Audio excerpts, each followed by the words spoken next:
Mercredi 9 octobre, le titre de l'édition de 13h45, le secrétaire exécutif provincial du parti Convention pour la démocratie et le fédéralisme du Logone oriental Yombel Ngaral Giscard a animé un point de presse ce 9 octobre 2024 au siège du parti à Doba pour annoncer la participation pleine et entière aux élections législatives et communales du 29 décembre prochain. Nous irons à Doba pour les détails.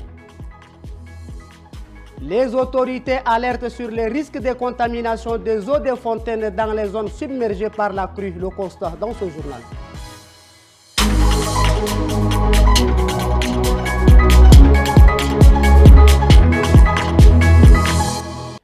Mesdames et messieurs, bonjour. Le secrétaire exécutif provincial du parti Convention pour la démocratie et le fédéralisme du Logone oriental Yombel Ngaral Giscard a animé un point de presse ce 9 octobre 2024 au siège du parti. Objectif, annoncer la participation pleine et entière aux élections législatives et communales du 29 décembre prochain. Pour le SG, le parti CDF a réalisé plusieurs activités au profit de la province du Logone oriental. Il est au micro de Tolo Bembaïnassem. Le parti Convention pour la démocratie et le fédéralisme annonce par conséquent sa participation pleine, entière et active aux élections législatives et communales du 29 décembre 2024 dans la province du Logone oriental en général, le département de la Pendé et la ville de Doba en particulier. Ces élections législatives et locales revêtent d'une importance capitale pour notre département de la Pendé et surtout le chef-lieu de la province qui est la ville de Doba. Nous partons aux élections pour ces jeunes débrouillards et sans emploi délaissés. Nous partons aux élections pour ces dénémosos et commerçants marginalisés. En cette saison pluvieuse, on constate beaucoup de pompes à eau dans les eaux stagnantes. Malgré les risques, les usagers continuent d'utiliser ces fontaines dont les eaux sont contaminées par la montée des eaux de la crue. Suivez le reportage. Cette fontaine dessert quelques maisons du quartier de Walia. Son eau est utilisée pour presque tout. Cuisine, vaisselle, consommation directe. Mais depuis la crue, cette eau semble infectée. Quand tu prends même le bouchage, même tu chauffes pour donner à un enfant même le bouchage, l'enfant ne peut pas prendre aussi. Maintenant, on paye souvent l'eau ailleurs pour donner à nos enfants. Il y a trop de risques. Ça nous donne des maladies, c'est ça qui nous donne des faibles typhoïdes. On ne sait pas, nos enfants, tout le temps, palu et typhoïdes. Risque des maladies, une version que confirment ceux spécialistes de la santé. Les conséquences sont énormes, surtout si l'usage des forages était mal fait. Donc, nous appelons ici la population qui consomme de l'eau du forage de vérifier de temps en temps. Il y a un préalable à faire. Normalement, même dans la construction, ça devrait être à distance de douche. Mais qu'à cela ne tienne, quand le forage est mal fait, il y a une communication entre l'eau qui est déjà source qui est déjà contaminée avec le forage. Selon une alerte des autorités, ces eaux sont contaminées à plus de 96%. À quoi ressemble le quotidien d'une femme vivant avec le cancer du sein, une maladie qui effraie presque toutes les femmes en raison de ses aspects physiques, mentaux et financiers lourds à porter. Pourtant, à Atron, dans le 7e arrondissement, vit une dame, Bandé Suzanne, qui se bat contre cette maladie depuis 1 an. Elle souffre le martyre. Bandé Suzanne, une cinquantenaire victime d'une tumeur. Le mal a affecté son sein droit et bientôt son sein gauche. Entre les douleurs atroces et l'insomnie, son quotidien se résume aux cris, au gémissement, voire au grincement des dents. Depuis le jour où elle a été testée positive au cancer du sein, elle est devenue dépendante de ces produits pour calmer sa douleur. Je dors un peu comme ça, là. Je soulève.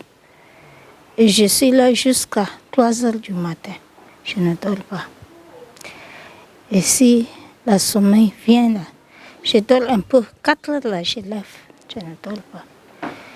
Jusqu'à le matin, je sors. Les enfants chauffent de l'eau. pour me donner. Je lave. Si je lave là, je suis là dehors, là, debout, jusqu'à le soir. Et si je dors là, je n'arrive même pas à dormir. Je suis là comme ça seulement. Et ça me fait mal. Aïe. Suzanne a atteint la phase 4 selon les médecins. Mais qu'est-ce qui s'était passé? D'un visage imbu de tourment, sa fille nous raconte la genèse de sa maladie. C'est quelque chose que nous croyons que c'est une petite plaie. Mais petit à petit, c'est devenu une autre chose que nous-mêmes, on ne comprend pas. On était à l'hôpital, on a parcouru beaucoup de l'hôpital. Mère enfant, Garnizor, Guinégor, et au niveau des centrales, tout ça. Mais à la finalité, on nous a dit d'aller au niveau de Ali Garandi. Et c'est lui qui prenait soin. Mais lui, sans argent, tu ne peux pas prendre le comprimé avec lui. Et c'est difficile. Le cancer de Suzanne est désormais à un stade avancé. La mère des familles appelle à l'aide pour faire face au coût des médicaments, s'élevant à environ 50 000 francs par mois. Pour Suzanne et sa maison, ce coût est insoutenable. Pour les qualifications à la Coupe d'Afrique des Nations, les Sao affronteront le Chipolo Polo de la Zambie les 11 et 15 septembre. Selon la liste publiée par le sélectionneur Kevin Niquez, l'attaquant et capitaine des Sao, Casimir Ninga, ne figure pas parmi les joueurs sélectionnés pour cette double confrontation. Dans les rues de N'Djamena, les supporters sont perplexes. Je leur demande beaucoup plus de jouer avec l'esprit d'équipe, de vraiment se partager et ne pas craindre, puisque c'est un jeu. Et dans le jeu, il y a toujours un gagnant et un perdant. C'est comme moi, je souhaite qu'ils jouent un bon match et qu'ils se partagent. Et j'espère vraiment qu'ils vont faire un bon geste. Ça m'a étonné. Je ne sais pas la cause qu'on n'a pas été sélectionné, je ne sais pas la cause, mais franchement, là, ça va jouer sur nous parce que c'est un leader et on compte beaucoup sur lui au niveau de l'attaque. Donc sans lui, là, je pense que le football, c'est un jeu collectif, mais franchement, là, ça va nous coûter quand même. S'ils sont concentrés dans le jeu et qu'ils ont confiance en eux, ils peuvent remporter l'équipe. Dans une équipe, il n'est pas dit absolument que l'absence d'un joueur, ça peut également gêner, mais sur l'équipe, se met directement, ils ont le courage et ils se mettent au travail. Je pense qu'avec son absence également, ils peuvent faire quelque chose. Pour clore ce journal qui dit 13h45 dit actualité internationale, aujourd'hui nous vous présentons une compilation signée Rassom Mordim Laïla. Plus de 17 millions d'électeurs du Mozambique sont appelés mercredi 9 octobre à choisir leur président. Le Parlement et les gouverneurs des provinces lors d'un scrutin qui s'annonce tendu. L'opposition ayant mis en garde le pouvoir qu'elle ne tolérerait aucune fraude. Les bureaux de vote du pays d'Afrique australe doivent rester ouverts de 7h à 18h. Les dernières élections en 2019 qui avaient accordé 73 des voix aux candidats du Front de libération du Mozambique au pouvoir depuis un demi-siècle avaient été entachées d'irrégularités et les municipales de l'an dernier avaient été vivement contestées par l'opposition. Le bilan s'alourdit au Niger. Des pluies exceptionnelles y ont fait 339 morts et plus d'1 million de sinistrés dans tout le pays depuis juin, annoncé mardi 8 octobre l'agence nigérienne de presse, un média d'État. Un précédent bilan du ministère nigérien de l'Intérieur faisait état le 4 septembre de 273 morts, plus de 700 000 sinistrés et 278 blessés.